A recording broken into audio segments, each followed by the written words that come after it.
Hawley, can you clarify the broader conscience harm from the narrow one? Because I had understood the conscience harm as Justice Barrett does, but you suggest that there's a broader one. So what is that? Yes, Your Honor. I'd point you to pages 7 and 8 of the district court opinion. And the district court understands the conscience harm to be either taking the life of an unborn child, which would sometimes be required. Dr. Francis testifies to a partner who was required to do that because of emergency situations. That's what I understood the narrow one to be, right?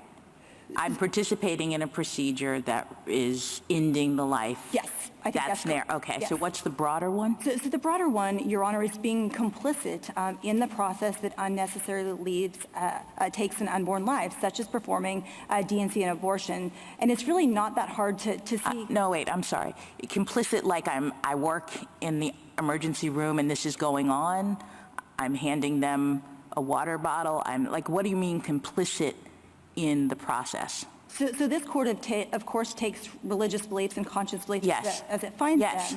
them. But what harms our doctors, Your Honor, is being involved in completing, in the terms of our declaration, an elective abortion. And it's really not that hard to see why that might be a conscience harm if you think about what's involved in a But D&C. you just said, again, it's being involved in completing an elective abortion.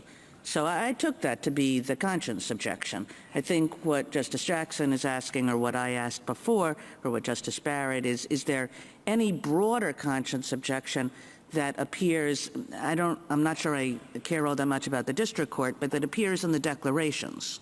Yes, Your Honor, and in this sense, completing an elective abortion means removing an embryo fetus, whether or not they're alive, as well as placental tissue. Again, Dr. Francis talks about being required to perform a D&C, this is at 154, and remove placental tissue. Whether or not there's any live tissue? Yes, Your Honor, and again, this makes sense. And where are we looking for that? So I would point Your Honor to JA 155, paragraph 15, where again she talks about completing an abortion. The CMDA declaration at pages 142 and 143 also describe this sort of complicity harm from being involved in an elective abortion, Your Honor. And again, these doctors performing a D&C must scrape out a woman's uterus of a child, of the embryo, the fetus, or placental tissue. And this court has recognized harms like that in cases like Little Sisters of the Poor, as well as Hobby Lobby. No, go ahead. Sorry. It's my understanding that sometimes the completion, it doesn't involve surgical intervention. Do you have a sense of how often? I mean, we may get all the way down the chain to the doctor is there, the person is having an emergency procedure. My understanding is with some of these chemical abortion scenarios, the completion occurs by prescribing additional medication. Do you have a sense of how many times the completion is that route and could be done by another physician as opposed to your clients in doing a medical procedure? So that second dose, Your Honor, of Mifepristone has been part of the regimen since 2016, really I think all the way back to 2001, but it's been approved by FDA since 2016.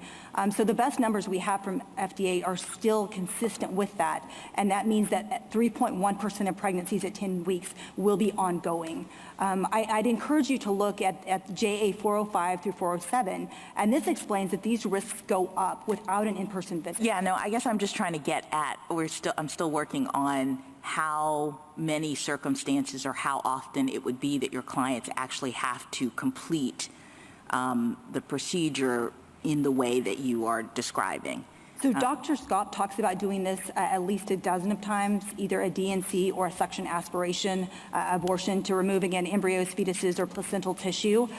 In addition, Your Honor, if you think about the numbers, again, it says 3.1% at 10 weeks, and this has only gone up. In 2020, FDA told this court that the in-person visit was both, quote, necessary and minimally burdensome, and necessary to preserve women's health, precisely so these sorts of situations occur less frequently.